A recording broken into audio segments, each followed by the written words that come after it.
流感高峰期，父母不容忽視。冬季是其中一個較容易出現流感高峰期的季節，不少父母都會嚴陣以待接種疫苗，並視為其中一種有效預防流感的方法。所以政府會呼籲小朋友注射流感疫苗預防疾病。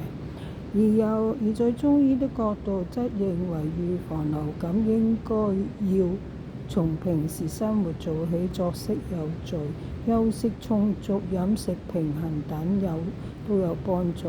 兒童患了流感之後，中醫也可能為他開合適的中藥處方處理病情。現在為大家推薦以下湯水，可作入冬前保健：龍脷葉、雪梨、蘋果、蜜棗瘦肉湯。功效係養陰潤肺。注意事項：脾胃虛弱者或孕婦慎服。